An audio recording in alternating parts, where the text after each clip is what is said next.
just about to start welding and I'm really worried about this. I'm just so nervous. I've never done anything like this before. Let's start again. I'm at Tharwa Valley Forge at Cuppacumbalong. I'm just about to start welding and I am really, really nervous. It just looks so scary. We've just had a bit of a lesson in how to do it. I'm just about to start and I don't know whether I can do it. I'm seriously worried. Okay, I'll give it a go. In this activity, I challenged myself to make a fire pit. I'm building a house at the beach and would love to have one in the backyard. I've seen ready-made fire pits for sale in hardware stores, but I really like the idea of having one that I made myself. When researching other challenging activities, I came across Tharwa Valley Forge, which offers a range of blacksmithing, metalwork and leatherwork courses, including a one-day workshop on making your own fire pit. I had already been thinking about doing a leather apron workshop there, and so I decided to enroll in both. For an overview of the unique business that is Tharwa Valley Forge, check out this video here. We'd come to Cuppacumbalong to make our very own custom fire pit, and it wasn't going to be something small, like you'd pull out of a cardboard box in pieces and slot together. As we soon learned, it was going to be an enormous 45-kilo steel construction, just like the one that sat among the autumn leaves behind the workshop. And as the two other students and I watched, our teacher, Charlie, explained the way in which the Tharwa Valley Forge fire pits were designed to draw the most heat out of wood burning in them. He also explained that, depending on how quickly we finished constructing our fire pits, there was a second project we'd be able to work on. This proved to be a great incentive to get started, but before we could, we needed to learn not only how to use the welding gear, but also about essential safety gear. The most important aspect of welding is, of course, safety. This includes both protective clothing and, particularly, eye protection.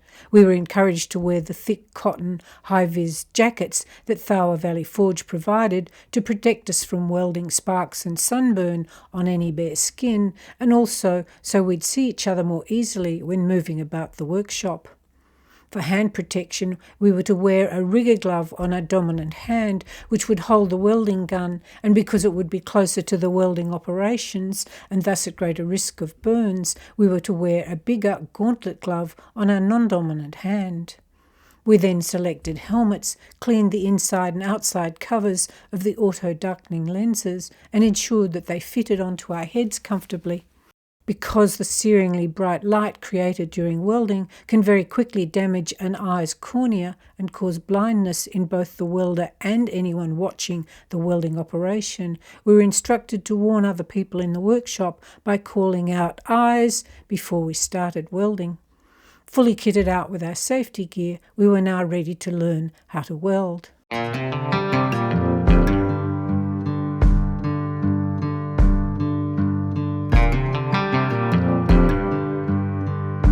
There's a range of different types of welding. We used arc welding, which joins metal pieces by melting them together using an electric current created between an electrode and the metal, aided by a thin welding rod that melts and adds filler metal to the joint. The trigger of the welding gun feeds the rod out, and when it touches the metal, the rod melts, fusing the two together. However, if the trigger is pulled without completing the electric circuit by touching the metal, the strand of wire continues to be extruded and eventually has to be cut off and discarded. Charlie demonstrated how to hold the welding gun in both hands, with our dominant hand holding the handle and operating the trigger, and our non-dominant hand guiding the nozzle. We were first taught how to spot weld to produce a tack to temporarily hold the two pieces of metal in place. We did this by holding the gun in the same place for about 3 seconds. He likened this to pinning 2 strips of cloth together when sewing a piece of clothing. The next technique we were taught was akin to stitching the cloth, where we slowly rocked the gun nozzle from side to side to pull the edges of the weld pool onto the pieces of steel. To give us a clear idea of what to do, Charlie demonstrated with a piece of chalk on the bench, then demonstrated the necessary action with the welder.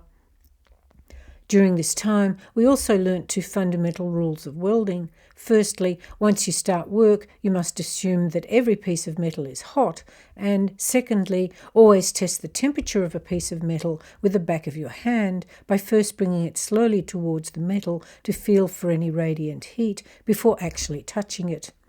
Now it was our turn to start work, welding together the pieces of metal to form the grate that would sit at the bottom of the fire pit.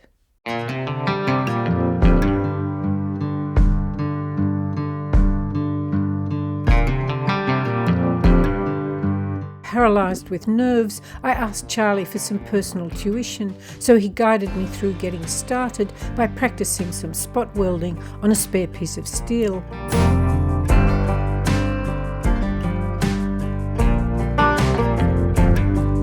I then moved on to tacking the metal grate bars together with beads of weld at each junction, after which I went back and stitched them more securely together with weaving.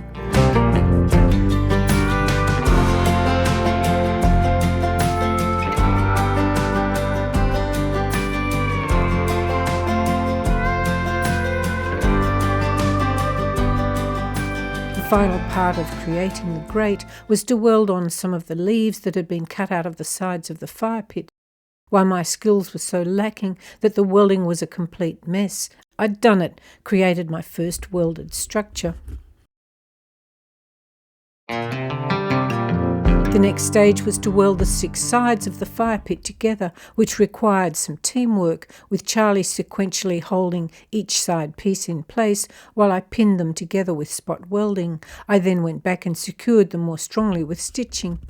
Fortunately, I'm short-sighted, which meant that I didn't need to wear glasses under the welding helmet.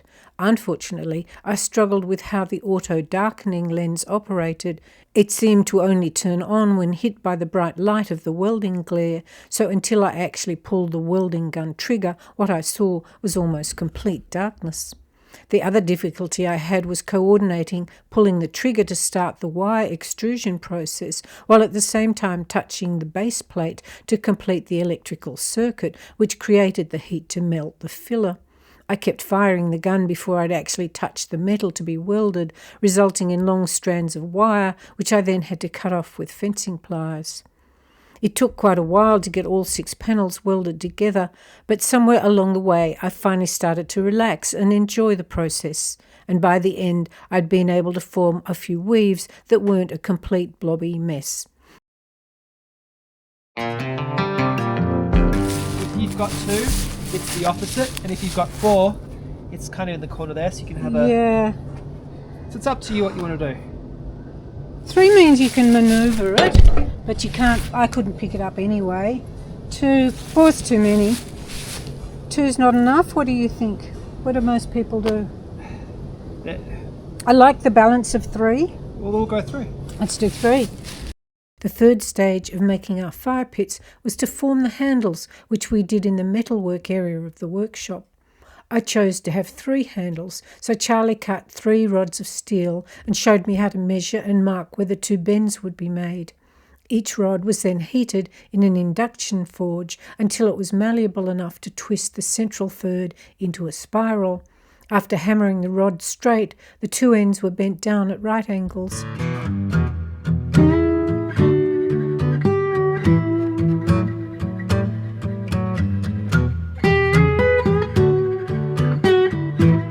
I then made the other 2 handles myself and welded all 3 onto the sides of the fire pit.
We'd started our workshop at 8 in the morning and had finished our fire pits by early afternoon, which fortunately left plenty of time to take on our mystery second project. There were no prizes for guessing what this was, although I'd been so focused on welding that I'd totally forgotten all about it. So I was thrilled to find that we were going to make a heavy-duty poker, but rather than narrate a description of the process, I'll let the video do the talking.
At the end of the day, my two colleagues and I stood proudly beside our magnificent fire pits, talking about the good times that they would bring. As soon as I can, I'll install mine in the backyard of the beach house, so watch out for a video in a few months' time when I christen it with a roaring fire. The fire pit course at Tharwa Valley Forge cost $650. I brought my own food for lunch and picked up a McDonald's coffee on the way for $5.35. In my next episode, I go back to working with glass in a challenge that instead of taking a few days, took 5 months to complete. For more information about living your own unlived life, if you go to my website, you can download a copy of my free book, Living Your Unlived Life, Finding Contentment by Honouring Your Dreams. And if it's your thing, you could like this video and subscribe to my channel.